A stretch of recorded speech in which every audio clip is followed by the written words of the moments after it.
On se rend compte aujourd'hui que le monde économique est soumis à une forme d'urgence permanente. Dans les entreprises, les directions sont soumises à un contexte en constante évolution qui les amène à tout mettre en œuvre pour à la fois produire plus vite, mais également transformer leurs organisations face aux crises qui arrivent. Et donc, sur à peu près tous les champs de la société, on se rend compte que l'urgence devient un petit peu le mode par défaut. Mais on peut aujourd'hui se poser la question de l'impact de cette pression temporelle et de cette urgence permanente.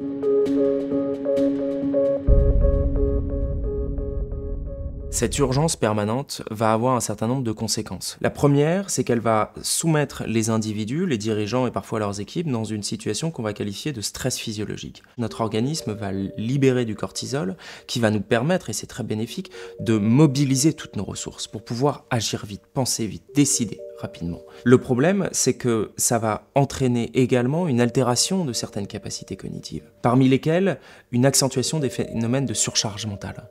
On va avoir des individus, des collectifs qui vont devoir traiter plus d'informations dans un temps restreint, ce qui va amener à une limite de notre mémoire de travail. La deuxième conséquence concerne les prises de décision, la capacité des individus à pouvoir décider efficacement et de manière stratégique. On se rend compte que lorsque nous sommes soumis à une pression temporelle, les individus vont être sujets à ce qu'on appelle des biais d'impulsivité. Leur cerveau va les amener à maximiser l'importance des résultats et des gains à court terme au détriment des gains à plus long terme. Il va y avoir également un certain nombre de raccourcis cognitifs qui peuvent être bénéfiques dans des situations simples, mais qui peuvent devenir très délétères dans des situations complexes. La pression temporelle va accroître la volonté de prendre les options les plus familières ou les options qui sont les plus faciles à exécuter, au détriment de choix qui seraient peut-être plus complexes, mais également plus novateurs et qui pourraient amener plus de gains à long terme pour l'organisation.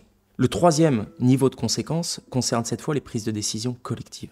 La recherche nous indique que lorsqu'un collectif, lorsqu'une équipe est soumise à cette pression temporelle, il va y avoir deux conséquences. La première conséquence est une accentuation des phénomènes de dominance sociale. Le collectif va avoir tendance à accepter spontanément les idées et les opinions, les décisions qui viendraient de la part de la personne en situation de pouvoir, sans les remettre en question, indépendamment de la qualité de ces prises de décision. Et la deuxième concerne le fait que toujours dans des situations de pression temporelle, les individus auront tendance à faire circuler moins d'informations, à moins échanger. Et cette circulation limitée d'informations va conduire le groupe à exclure d'une certaine manière des décisions, des options qui seraient plus novatrices, qui sortiraient du champ habituel des décisions prises dans l'organisation.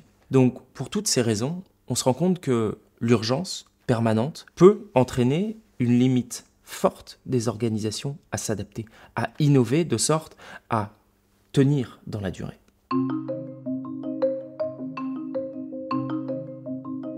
Si à certains moments on peut accepter que le leader soit soumis à une pression temporelle, à une urgence permanente, il est important de se poser la question de la diffusion de ce comportement, de cette perception du temps à toutes les équipes. D'une part, car pour des simples effets de reproduction sociale, lorsque un dirigeant se comporte de manière à accélérer les choses, les équipes vont avoir tendance à faire de même, à considérer que, puisque tout est urgent pour le dirigeant, alors tout doit être urgent pour moi. La deuxième chose, c'est que la notion de temporalité ne doit pas être la même dans tous les collectifs de travail.